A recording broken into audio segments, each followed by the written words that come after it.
Hello friends, welcome to my channel. আজ তৈরি করে দেখাবো 6টি ডিমের রেড ভেলভেট কেক। প্রথমে আমি 1.5 কাপ পরিমাণে ময়দা নিয়ে নিচ্ছি। কোকো পাউডার দিচ্ছি 2 টেবিল চামচ, বেকিং পাউডার দিচ্ছি 1 টিস্পুন। এবার ভালোভাবে সবগুলো উপকরণ মিশিয়ে নিয়ে একটি সাইডে ঢেকে রেখে দিচ্ছি। এবার লিকুইড মিশ্রণটি তৈরি করে নেব। এর জন্য এখানে স্বাভাবিক তাপমাত্রার হাফ কাপ তরল দুধ নিয়েছি। এর মধ্যে 1 টিস্পুন কফি পাউডার দিচ্ছি, 1 টিস্পুন দিচ্ছি ভ্যানিলা এসেন্স, তেল দিচ্ছি 6 টেবিল চামচ।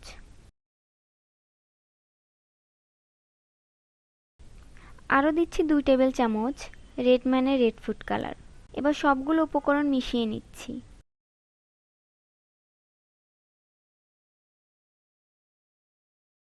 অপর একটি বোলে 6টি ডিম ভেঙে কুসুমগুলো আমি উঠিয়ে নিয়েছি।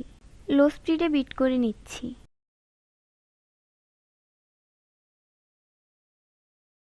এর মধ্যে 2 কাপ চিনি দিয়ে আবারও বিট করে নেব।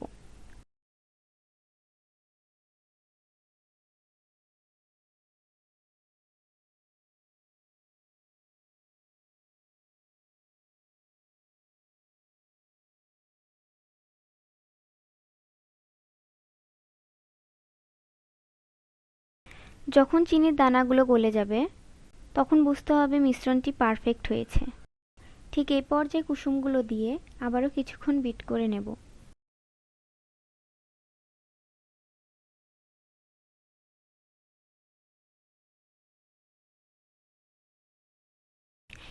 এবারের মধ্যে শুকনো উপকরণ ও তরল মিশ্রণগুলো ধাপে ধাপে দিয়ে একটি হ্যান্ড উইক্সের সাহায্যে ফোল্ডিং মেথডে মিশিয়ে নিতে হবে।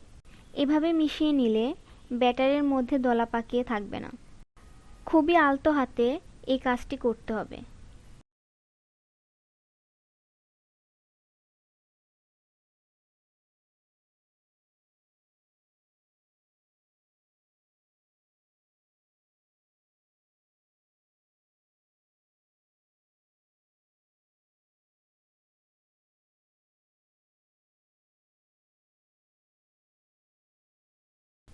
আমার মেশানো হয়ে গেছে। এবার এর মধ্যে হাফ টিস্পুন বেকিং সোডা দিয়ে ঠিক তার উপরে হাফ টিস্পুন ভিনেগার দিয়ে দিচ্ছি। যখন এমন বুদবুদের তৈরি হবে সাথে সাথে ব্যাটারের সাথে মিশ্রণটি মিশিয়ে নিতে হবে। এই প্রসেসটা খুব গুরুত্বপূর্ণ।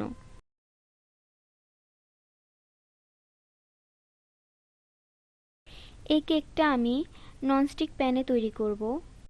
আমি একটি মোটা তলাযুক্ত ননস্টিক প্যানে তেল ব্রাশ করে কাগজ বিছিয়ে নিয়েছি। এবার উপর থেকে ব্যাটারটি ঢেলে দিচ্ছি।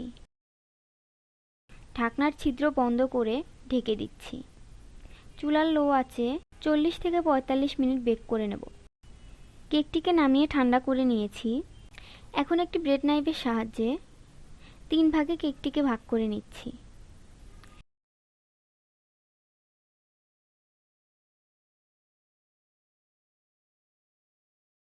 দেখুন কেকটা কতটা সফট হয়েছে।